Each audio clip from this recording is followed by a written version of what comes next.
Hey folks, good morning. Happy Tuesday. I hope you guys are all doing well. Today for Advisory, I want to talk about just one word, and that is resilience. Specifically, we're going to talk about resilience in the way that we can be resilient in how that we approach things that are tough. Resilience is the capacity to withstand or to recover quickly from difficulties or toughness. And that's the main definition that we're going to be working with and thinking about. But I think the second definition is very interesting too in thinking about what resilience means, because it says it is the ability of a substance or an object to spring back into shape, like elasticity.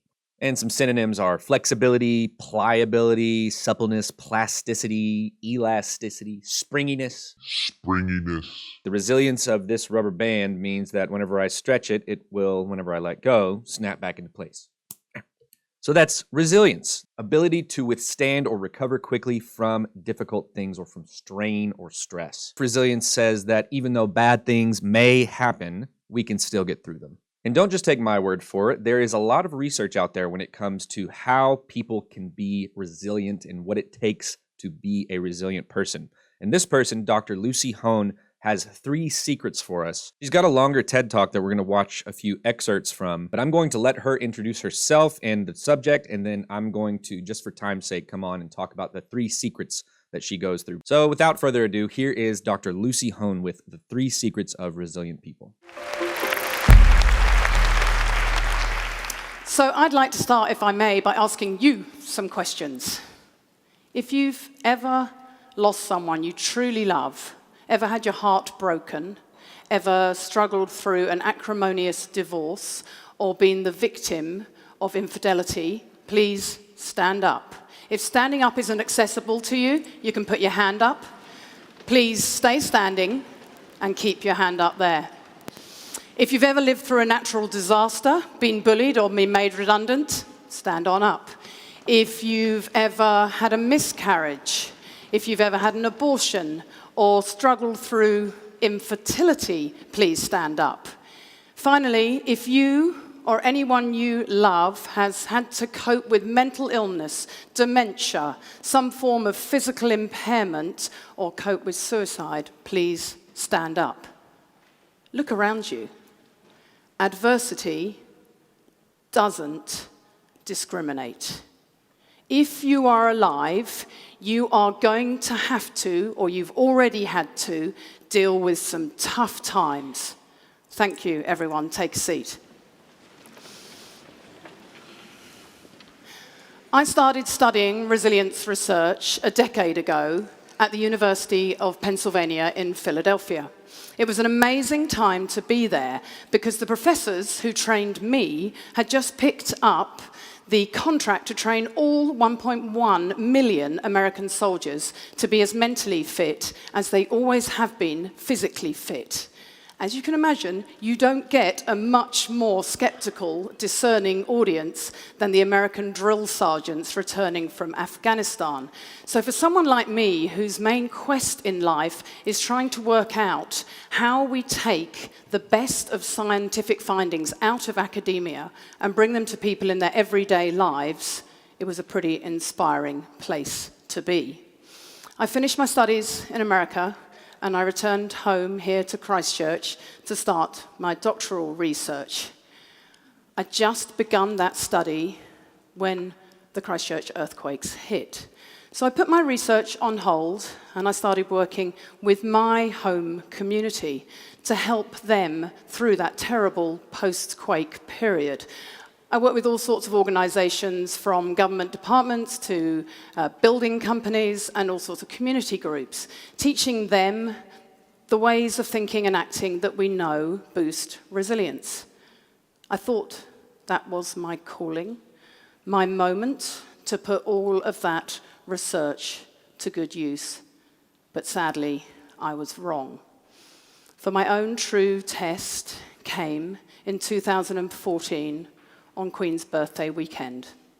We and 2 other families had decided to go down to Lake Ohau and bike the Alps to Ocean.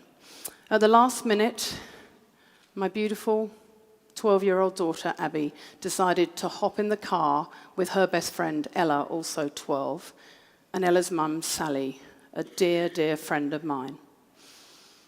On the way down, as they travelled through Rakaia on Thompson's track, a car sped through a stop sign, crashing into them and killing all three of them instantly.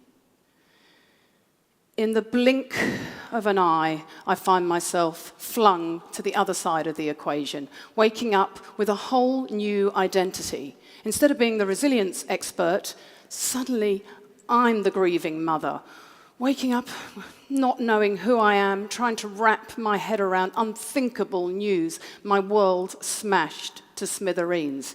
Suddenly I'm the one on the end of all this expert advice, and I can tell you, I didn't like what I heard one little bit. In the days after Abby died, we were told we were now prime candidates for family estrangement, that we were likely to get divorced and we were at high risk of mental illness. Wow, I remember thinking, thanks for that. I thought my life was already pretty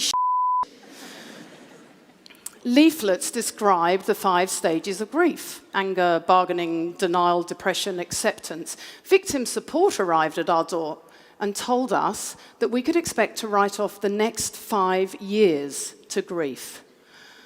I know the leaflets and the resources meant well, but in all of that advice, they left us feeling like victims, totally overwhelmed by the journey ahead and powerless to exert any influence over our grieving whatsoever. I didn't need to be told how bad things were. Believe me, I already knew things were truly terrible. What I needed most was hope. I needed a journey through all that anguish, pain, and longing. Most of all, I wanted to be an active participant in my grief process. So I decided to turn my back on their advice and decided instead to conduct something of a self-experiment. I'd done the research, I had the tools. I wanted to know how useful they would be to me now in the face of such an enormous mountain to climb. Now, I have to confess at this point, I didn't really know that any of this was going to work. Parental bereavement is widely acknowledged as the hardest of losses to bear. But I can tell you now, 5 years on, what I already knew from the research, that you can rise up from adversity, that there are strategies that work, that it is utterly possible to make yourself think and act in certain ways that help you navigate tough times. So there are 3 examples that she gives, and I'm going to talk about them a little bit quickly just for time's sake. So the 3 secrets of resilient people is that resilient people do these things. First of all, resilient people know that stuff happens. It's an acknowledgement that this life isn't perfect and that there are going to be some hard times. A lot of the times what we see on TV, on Instagram, on the things that we consume, we expect life to be more perfect than it actually is, or we expect to be entitled to a life that goes well. But that is almost never the case. If you remember, at the beginning of the video, she had the entire audience standing whenever she was going through different hardships that people could have possibly gone through. And by the end of her list, everyone was standing up. So resilient people know that life is hard and that things are going to happen. And just that knowledge that things are hard makes it easier to go through. Number 2 is resilient people carefully select where to put their attention. She talks about how resilient people accept the things that they can't change and focus on the things that they can. She talks about how negative emotions stick to us like Velcro, whereas positive things that happen to us often kind of bounce off. She talks about how natural this is. It's a natural evolutionary response to danger that our brains are constantly trying to get us out of threats. And that saves us a lot of the times, but sometimes when the threats are so many and they're from so many different directions, it can be easy to focus on those negative things. And so resilient people have found ways to focus on the good things that are in their life rather than the hardships that they're going through. And this is easier said than done, for sure. But by focusing on things like gratitude and what is going well in your life, you can deal with the things that are going not so well because you know that there are other positive things happening as well. And the third thing she talks about is that resilient people consistently ask themselves, is what I'm doing helping or harming me? Remember, there's things that you can control, there's things that you can't control. And what you can control is what you do. And so, is the thing that I am doing helping me with this grief, with this hardship, or is it harming me further and making it more difficult down the line to deal with this hardship? Resilient people are constantly evaluating what they do and how they respond to bad things to make sure they don't harm themselves further. So, for instance, if you're going through a situation where you've just been broken up with, you've just been dumped by your boyfriend or girlfriend, it would probably help you move on better to maybe block them on Instagram, to not worry about what they're doing. It would probably harm you to sit there and look through old photos of both of you or look through their Instagram profile or whatever it is. So thinking about what you are doing to help or harm yourself in the moment is very important. So those are the main three things that she talks about. Like she says, there's a lot more research on how to be resilient in tough times. I'm going to let you guys have the discussion on the next slide, but first I'm going to let you see the end of her talk and let Dr. Hone have the last word. Be good to yourself and others, and I'll see you real soon. 3 strategies. Pretty simple. They're readily available to us all, anytime, anywhere. They don't require rocket science. Resilience isn't some fixed trait. It's not elusive that some people have and some people don't. It actually requires very ordinary processes, just the willingness to give them a go. I think we all have moments in life where our life path splits and the journey we thought we were going down takes some veers off to some terrible direction that we never anticipated and we certainly didn't want. It happened to me. It was awful beyond imagining. If you ever find yourselves in a situation where you think, there's no way I'm coming back from this, I urge you to lean into these strategies and think again.